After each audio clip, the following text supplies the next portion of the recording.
Hola, ¿qué tal? Bienvenidos a una nueva edición de Portada. Yo soy María Cris Guevara y hoy tenemos un tema muy interesante con una invitada de lujo. Ella es Beatriz Manrique, psicoterapeuta de familia y fundadora de 5 Sentidos en lo que es terapia organizacional.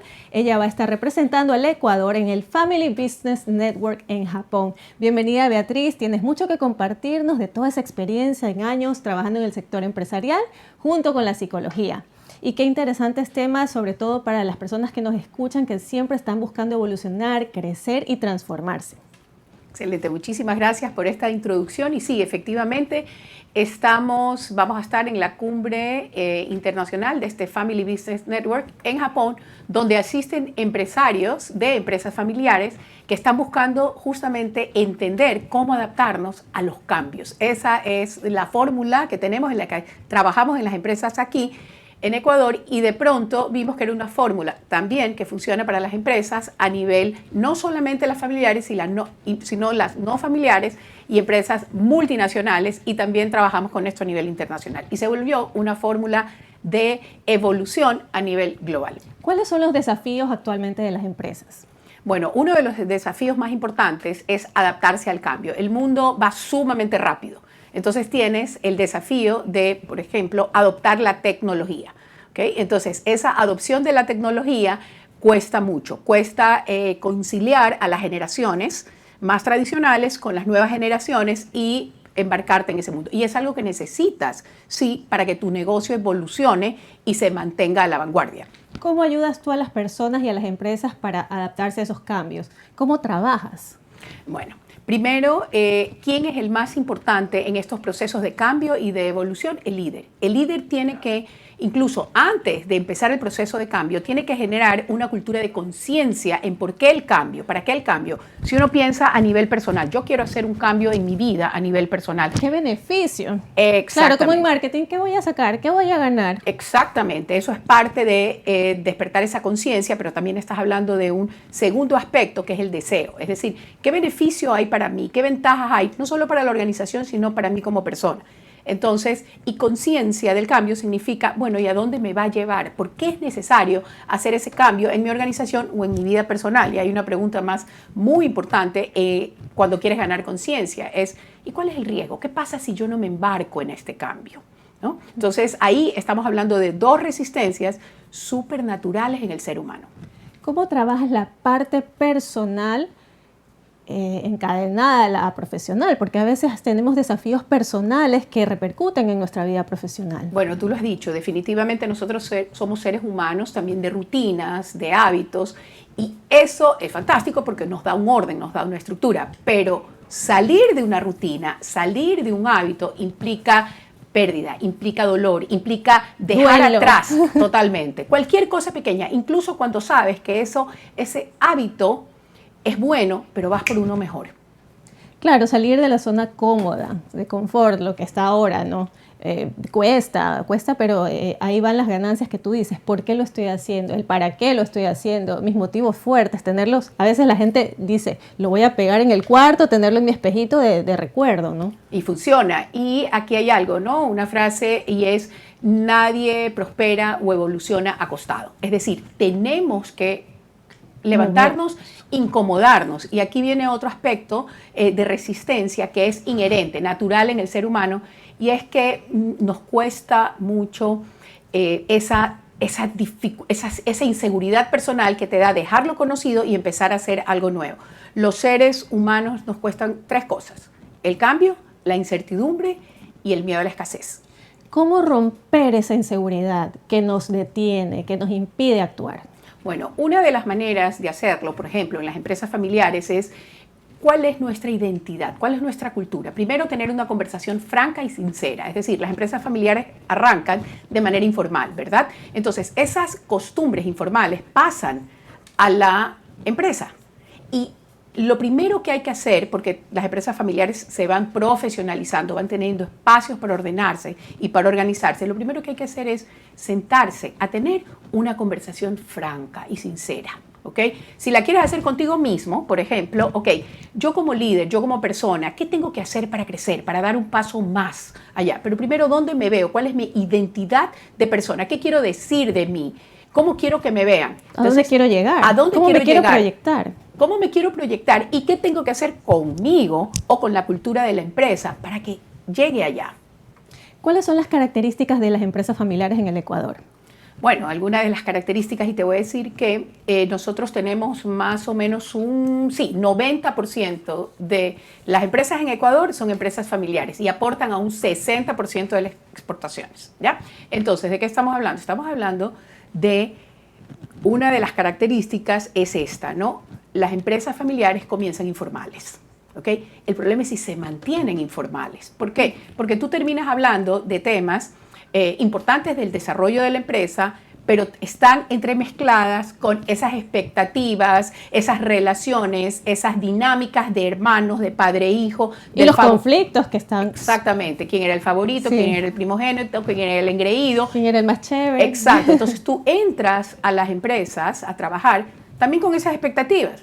Entonces el dueño es tu papá, pero tú crees que también tienes derechos. Claro, ¿no? y empiezan a saltar esas cosas en el área profesional y todo es un caos. Claro, y de pronto hay uno que está trabajando y que está tomando decisiones en el día a día. Y hay otro que no está trabajando. Y recibe el cheque nomás. Que recibe el cheque. Entonces el que está tomando las decisiones de pronto dice, bueno, es que hay que invertir. Y el otro dice, no, pues yo no quiero invertir, yo quiero más que me den más.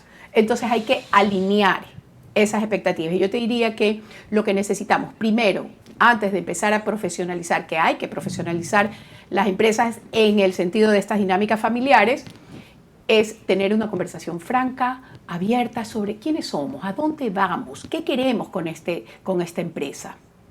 Pero ¿qué pasa con ese tema emocional que de pronto venía ya de años y que la gente se rehúsa a hablar y simplemente ya te cerraste? Bueno, justamente esta fórmula de trabajo que vamos a llevar a Japón es una fórmula que va a trabajar con empresarios de varios países. O sea, van a asistir personas de Finlandia, personas de Polonia, de Alemania, de Japón, de India, y todos tienen que trabajar en las dinámicas familiares. Es decir, primero aceptar que tenemos que entender cómo estamos pensando, cómo estamos sintiendo y cómo estamos actuando y qué impacto tiene eso en las decisiones que tomamos. Esa es, primero que nada, entender cómo nosotros, el líder de una organización, cómo nos impacta ese cambio que estamos dirigiendo. Beatriz, ¿qué sucede cuando hacemos esa introspección y decimos, tengo que cambiar, quiero cambiar, pero no lo consigo? Bueno, tienes que analizar 5 resistencias, ¿ok? La primera es, ¿estoy consciente de por qué tengo que cambiar? ¿De cuál es el riesgo de no hacerlo? Tienes que analizar tu nivel de deseo, porque que tú te pongas una meta, que nos pongamos una meta, que una empresa se ponga una meta, no significa que vas a llegar a esa meta, a menos que hagas algo sistemático para llegar y que te rodees de las personas adecuadas para llegar. No se trata de decir, voy a poner a mi hijo el mayor. Tu hijo, por ser el mayor, no necesariamente tiene las competencias para estar en ese cargo. Exacto. Entonces tú tienes la responsabilidad como líder de llevar adelante a esa empresa tomando varias decisiones, sino de lo contrario, es como que fueses el dueño, digamos, de una compañía de barcos para cruceros. Tú eres el dueño, tú de pronto eres el líder, pero eso no te da el derecho a decir, yo hoy día voy a manejar y a capitanear uno de los cruceros, porque a lo mejor eres el líder, pero no sabes capitanear tú a ese nivel. Tú tienes la visión, entonces tú tienes que poner a las personas claves en los puestos claves. Claro, y pasa mucho que a veces hay gente que tiene todas las cualidades, pero en cambio no tiene el carácter. Bueno, eso que has dicho es un aspecto también. Las empresas familiares, además de que tienen que profesionalizar sus dinámicas, entender cómo son, dónde se están traslapando los roles, dónde te estás, volvamos al caso del barco, ya el hijo que te dice, voy a llevar a 10 amigos a pasear a un crucero, ¿y a cuenta de qué? Y eso está en justamente el protocolo familiar, que cada uno de los miembros puede traer. Entonces, no, así se acaban las familias y las empresas. Es muy importante este encuentro Family Business Network en Japón en octubre. Beatriz ya viene trabajando muchos años en el sector empresarial, en liderazgo, con temas de organizaciones desde 5 sentidos. Inició con 5 mujeres educadoras, comunicadoras, terapeutas y se fue trasladando pues a otras esferas, con múltiples capacitaciones y varios encuentros con personas valiosísimas que nos aportan muchísimo al conocimiento y a la evolución. Ella busca con sus servicios transformar a las personas y a las organizaciones con varias herramientas y recursos. Sé que pues tú misma has tenido una transformación varias veces con el rebranding de tu marca también y brindas varios servicios como la gestión de cambio, desarrollo humano y el club de líderes desde chicos de 15 años, ¿no?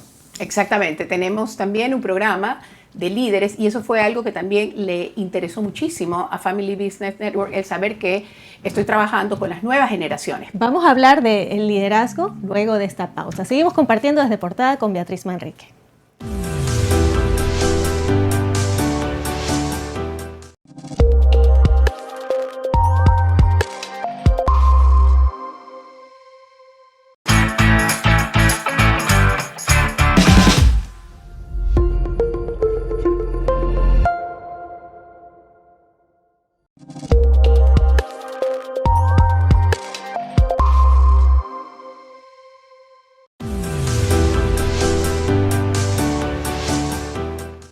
Estamos de vuelta con más de Portada. Yo soy María Cris Guevara y hoy conversamos con Beatriz Manrique. Ella es psicoterapeuta de familia y pues cuenta con una metodología propia de nivel internacional para la gestión del cambio, prevención y solución de problemas de comunicación y relaciones humanas. Esta vez en octubre va a estar representando al Ecuador en el Family Business Network con varios empresarios a quienes va a ayudar también en esta gestión de cambio. Hablábamos de liderazgo antes del corte. Ella trabaja con chicos desde 15 años. ¿Cuáles son esas oportunidades para todos nosotros de ser líderes? Bueno, todos tenemos la oportunidad de ser líder y uno de los objetivos justamente de este club de líderes es poder formar líderes que luego puedan impactar en los demás. Entonces, significa que tienes que desarrollar tu inteligencia emocional, tu capacidad de primero ser el líder de tus emociones. Liderar tu vida. Liderar tu vida. Y eso significa que lideras tus emociones, porque las emociones empujan acciones. ¿Cómo me siento? Dispara también algunos pensamientos automáticos. Sí. Y cómo me siento en la medida que te secuestra una emoción, puedes ponerte en una visión de túnel y no ves nada más. Y eso es un peligro para tus decisiones y las decisiones en un grupo que lideres. Claro, ese bucle emocional te puede tirar abajo, ¿no? Te puede tirar abajo porque te quita perspectivas. Entonces, aprender a manejar nuestras emociones para el liderazgo es también algo que empieza desde antes, ¿no? Y desde chicos. ¿Por qué? Porque son habilidades. No tienes que ir a la universidad necesariamente para desarrollarlo. Tienes que practicarlas. Son habilidades que se desarrollan y se entrenan. Hablemos de las oportunidades en el sector femenino de las mujeres, que está tan en boga este tema de la economía violeta, que la mujer empresaria y todo eso. No es para todas, de pronto no todas lo quieren. Has hablado de que es muy importante actualmente para la mujer prepararse y prepararse mucho porque estamos en un mundo de varones, ¿no? Ajá. Bueno, efectivamente, y en Japón tenemos líderes, también mujeres, liderando empresas que van a estar ahí presentes. Entonces, primero yo diría que las mujeres tenemos que reconocer aquellas cualidades que nos diferencian para luego poder complementarnos. Eso te iba a decir, mucho veo que la mujer toma este rol masculino. A veces hay que adquirir ciertas cualidades masculinas, ¿no? Pero es como que la mujer se transforma y se va más para el otro lado y se olvida de ese ser mujer. Mira, no se trata de transformarte y convertirte en el otro. Se trata de, reconocer cuáles son las cualidades que yo tengo. Sí, cualidades que tradicionalmente han sido atribuidas a la mujer por el desarrollo cultural. Nosotros hemos estado en casa lidiando por años, ¿verdad? Lidiando con una serie de cosas y eso nos permite a nosotros tener una visión sistémica, poder manejar y entender varias cosas al mismo tiempo, que no es lo mismo que ser multitasking, ojo, porque eso te agota. Así es. ¿Qué pasa con estas mujeres que de pronto dicen, yo soy sensible, yo soy suavecita, y de pronto se sienten intimidadas en este sector empresarial porque es como que no compagina eso? Mira, eso que dices es tremendamente importante. ¿Por qué? Porque a eso se le llama el síndrome del impostor. Es decir, la mujer cree que no es capaz, a pesar de serlo. Ojo. Y vas a empezar, estamos liderando en un mundo que todavía es principalmente masculino, ¿ok? O permitimos, perdón que te interrumpa, que el entorno nos diga o nos haga sentir eso. Exactamente. Entonces, cuando eso pasa, entonces mejor me quedo callada o en tal caso no soy tan decisiva en esta, porque me van a juzgar como una persona que es dominante. Entonces, yo creo que las mujeres tenemos que reconocer, y hay una investigación justamente que dice que las mujeres tenemos la capacidad de persuadir, de influir, de manejar equipos, de meter esta motivación y de liderar, y salimos muy bien en ese aspecto, y sobre todo liderar en crisis. Hay que aprender cómo. ¿Algún tip para las personas que nos están escuchando, sobre todo esas mujeres que quieren ser líderes? Que combatan esa idea de que yo no puedo, yo no soy capaz. Hemos hablado de la identidad. ¿Qué me creo? ¿Quién soy? ¿Qué digo de mí? Eso es muy importante. Justamente en esta propuesta de, digamos, enviar esta propuesta a Japón, ¿no? Para ver si ellos me aceptaban, ¿ok? Y claro, yo sabía que tenía una propuesta que ya la habíamos probado a nivel nacional, a nivel internacional. Y cuando ya te dicen a nivel global, tú dices, será, pero tenemos que ir por eso. Tenemos que tener esa identidad. ¿Quiénes queremos ser? Salir, incomodarnos, porque nadie evoluciona acostado. Tenemos que aprender a manejar esa incertidumbre. El mundo es súper incierto. Con esta evolución y esta velocidad a la que va el mundo, no tenemos respuestas claras. Entonces, yo te diría, tenemos que aprender a manejarnos también con ese pensamiento de, ¿y si junto esto con esto, en lugar de decir solamente o esto o esto? ¿Qué quiero decir? Por ejemplo, con la fórmula que trabajamos en procesos de cambio, las empresas familiares valoran mucho la tradición y los valores de la familia, ¿ok? Que pudieran llegar a ser muy tradicionales. Hay que aprender a vivir con esos valores de ética, esos valores morales y con esos valores de la familia, con la innovación, con el cambio, con la globalización. ¿Ya? ¿Cómo hacemos si convivimos con los dos? Y eso es lo que vamos a traer también de Japón, todas las novedades y todas las tendencias, siendo Japón un país, por supuesto, ejemplar en ese legado y en esas empresas milenarias que tienen. Tú alguna vez dijiste, mujer, lo que el mundo teme. ¿Por qué? Mujer, lo que el mundo teme. Ah, no, porque estamos hechas de un coraje, de una garra, porque somos capaces de manejar muchas cosas al mismo tiempo. Repito, que no significa multitasking, podemos darle a cada una su espacio, porque somos capaces de combinar ese cerebro empático, emocional, que entiende qué es lo que esa persona necesita, pero también somos capaces de compartir el plato y de tomar decisiones y decir, no, hasta aquí. Entonces, por eso nos temen. Beatriz, ¿cómo creas ambientes de trabajo positivos y empresas más productivas? Bueno, ambientes de trabajo positivos hoy es más importante que nunca. Justamente conversábamos y tú me decías, bueno, ¿cuáles son las transformaciones que están sufriendo o viviendo las empresas? Una de esas es buscar el mejor clima organizacional. Y eso tiene que ver con una cultura empática, con una cultura de comunicación, con una cultura de desarrollo.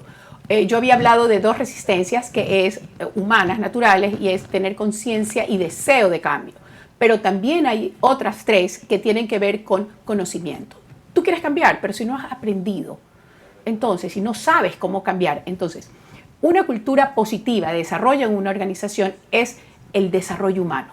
Entonces, hoy las nuevas generaciones también valoran muchísimo eso. Y otro aspecto importante es el refuerzo, es decir, el trabajo bien hecho, una cultura de reconocimiento que valora el avance, no solamente la meta. Yo me voy a felicitar cuando ya lo haya logrado. Yo me debo felicitar en la medida que yo voy logrando avanzando, las cosas. ¿no? Exactamente. Vemos empresas que de pronto los colaboradores son muy buenos, ¿no? Hacen su trabajo bien, pero no reciben ese aplauso, esa felicitación, ese memo de lo hiciste muy bien, estamos creciendo, te apoyo, te ayudo, ¿en qué puedo contribuir? ¿Por qué? ¿Por qué las empresas se han quedado en eso? Bien, ¿por qué? Porque justamente ahí estamos hablando de cambio. Estamos fusionando valores tradicionales. Un liderazgo que antes era autoritario, muy tradicional y que decía, bueno, si vamos a cambiar, para eso le pago, para que cambie. No, para cambiar necesitamos acompañar a las personas de la organización. No son los procesos, no son las máquinas, somos las personas las que cambiamos. Entonces hay que trabajar en esa propia manera de pensar, en esas conductas que pasan también por el desarrollo, para entender cómo opera esto. Nosotros tenemos, con nuestra metodología de trabajo, tenemos una experiencia en Ecuador, por ejemplo, con las empresas camaroneras. Las empresas camaroneras, la industria se transformó. Resulta que pasó de un proceso de siembra absolutamente manual, trepados en canoas, ¿no? A lo tradicional. A lo tradicional, a un proceso de digitalización, de automatización. Y hoy fusionan los dos. Ese es un proceso muy complejo de entender porque cambia la manera de analizar incluso la información. Y cómo los operarios de campo ahora tienen que manejar máquinas que al principio dan miedo. Claro. Entonces, ese proceso de adaptación entre lo tradicional y la innovación, y seguimos exportando, por supuesto, el mejor camarón del mundo, pero había que hacerlo para seguir siendo los mejores del mundo. Esa fórmula con la que trabajamos en estas empresas funciona en una fusión de empresas, una multinacional con una nacional, en un proceso de cultura, cuando tenemos dos generaciones, líderes, como tú dices, que vienen tradicionales y tienen que fusionarse con esta cultura más positiva. Ayer veía una entrevista que le hacían al nuevo director técnico de nuestra selección y él decía, esto no va a ser de la noche a la mañana, esto va a ser un proceso que hay que respetar. Muy bien. Y ahí esa es la clave. Y ahí te digo, cuando cuando el líder dice, tenemos que empezar un cambio, tiene que acompañarlo, no puede desaparecerse, tiene que estar en el proceso humano. Claro, y esperamos resultados inmediatos con esto de digitalización. También queremos que, por ahí dicen soplar y hacer botella, pero no, todo es subiendo cada escalón, ¿no? Exactamente. Entonces, ese sería, yo te diría, uno de los errores más grandes de los líderes. Es decir, anunciar el cambio, dejarlo en manos de quien esté ahí a cargo y no lograr un equipo absolutamente cohesionado, consolidado, competente, que tiene también las habilidades de liderazgo para comunicar, para influir y para acompañar y movilizar. Uno de los aspectos importantes que vamos a trabajar allá tiene que ver también con la resiliencia, es decir, la capacidad del ser humano de salir adelante. ¿Qué tips les puedes dar a las personas que nos están viendo en ese aspecto, por ejemplo? Bueno, en el aspecto de la resiliencia les diría, primero, la resiliencia es una fuerza interior. ¿De dónde viene tu fuerza interior? En las empresas familiares y en la vida personal, trabaja desde la familia. Es decir, esa familia, lo que tuvo, lo que no tuvo, lo que tuviste en tu abuelita, en tu padre, en el padre que no tuviste, no importa. Pero eso que dijeron, esas frases mágicas que decían y que tú te las repites y recuerdas. Por ejemplo, en mi familia, y recuerdo de mi padre, la frase, de la carencia viene la fuerza. Quiere decir, cuando no tienes, cuando no hay... Viene la creatividad. Exactamente, viene esa... El empuje. Y neurocientíficamente hablando viene la dopamina, que es lo que te pone a andar, porque vas tras eso. Entonces, uno de los defectos digamos, de los líderes o de los empresarios o no empresarios es querer darle al hijo lo que tú no tuviste, para que no sufra. Pero todos estamos aquí, estamos mirando esto y estamos trabajando y levantándonos en la mañana justamente por lo que no tuvimos. Beatriz, para concluir me gustaría que dieras un mensaje a los empresarios y a las empresarias que nos están viendo, a esos líderes y lideresas en potencia.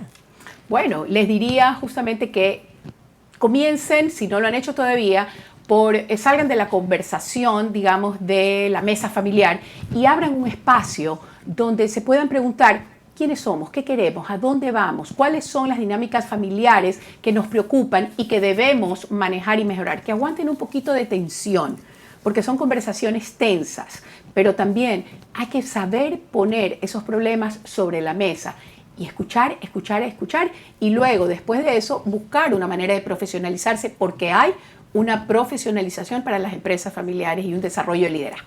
Gracias por este compartir y felicitarte por esta nueva etapa con el Family Business Network en Japón, que nos estará representando a todos los ecuatorianos con una metodología propia, registrada de nivel internacional. Así nos despedimos hoy con estas reflexiones de liderazgo. Muchísimas gracias.